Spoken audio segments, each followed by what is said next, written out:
Hi தோழிகளே, நான் உங்கள் பூவை ராஜி. இன்று அருமையான சுவையான மிதி பாகாய் சூப்பராக சமைச்சிருவோம் வாங்க. அதுக்கு ஒரு கடாய் எடுத்து 2 ஸ்பூன் எண்ணெய் ஊற்றிருக்கீங்க. கடவுள் நம்பருக்கு சோம்பு போட்டுக்குங்க.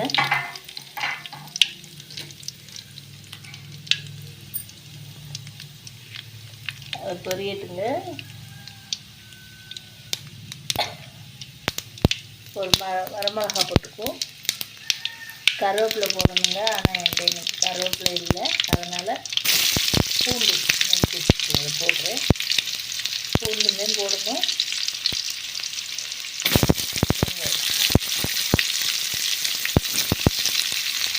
அதோட ஒரு தக்காளி போட்டுக்கோங்க. தக்காளி ரொம்ப சேர்த்து வேணும்.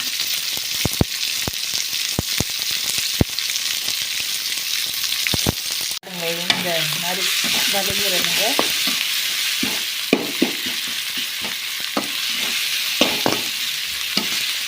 இது சாதா பாவை இல்லைங்க, மிதி பாவை. குட்டி குட்டியாக இருக்கும் பாருங்கள், அந்த மிதி பாவைக்காய்.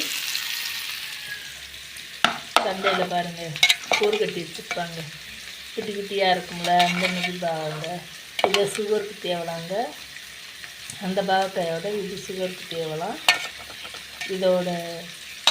இது வெட்டி காய விட்டு பொடி பண்ணி வச்சுக்கலாங்க. டெய்லி ஒரு ஸ்பூன் சாப்பிட்டுக்கலாம். சுகர் இருக்கிறவங்க காலையில் மாத்திரையோடு சேர்த்து சாப்பிட்டுக்கலாம். நான் பொடி பண்ணுற வீடியோ அடுத்த வீடியோவில் போடுறேங்க. இப்போ இதை போட்டுருவேன்.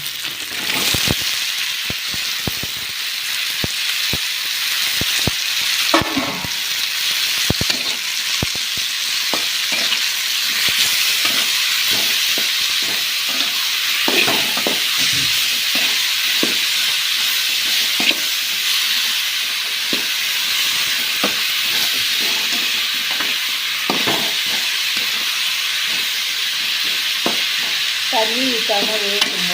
இது கொஞ்சம் மூடி வச்சுருங்க. 5 நிமிஷம் வெந்துருச்சுங்க.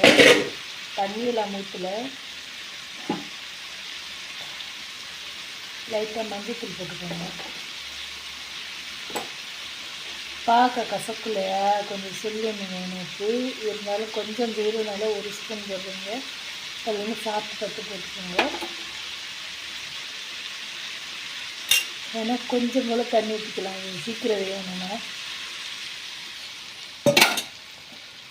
தண்ணி ஊற்ற இல்லை இல்லைன்னா எண்ணெயிலே இல்லைங்க.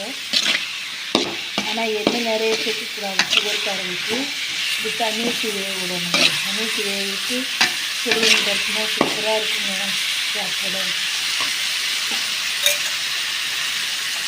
அது ஒரு 1/2 டம்ளர் இருக்கும் தண்ணி தண்ணி வேகணுன்ட்டு. ஏன்னா இப்போ எல்லா காயுமே ஃப்ரிட்ஜுக்குள்ளே வைக்கிறோமா, கொஞ்சம் ஃப்ரிட்ஜுக்குள்ளே வைக்கிற காய் கொஞ்சம் லேட்டாக தான் ஆகுங்க. மூடி வச்சுக்கோங்க. மட்டும் மணங்க போட்டு ஒரு 1/2 ஸ்பூன் நல்லா பிடிச்சிக்கோங்க.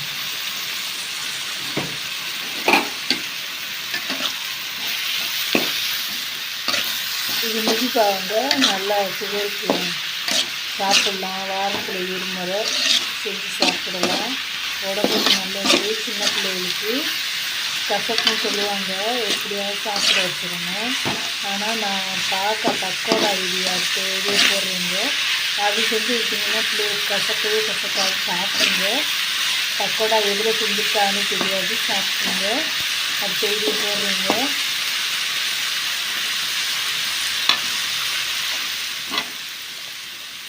தீயை கொஞ்சம் சிம்மில் வச்சுட்டு கேஸாக இருந்தால் கொஞ்சம் நேரம் மூடி வச்சுருவோங்க.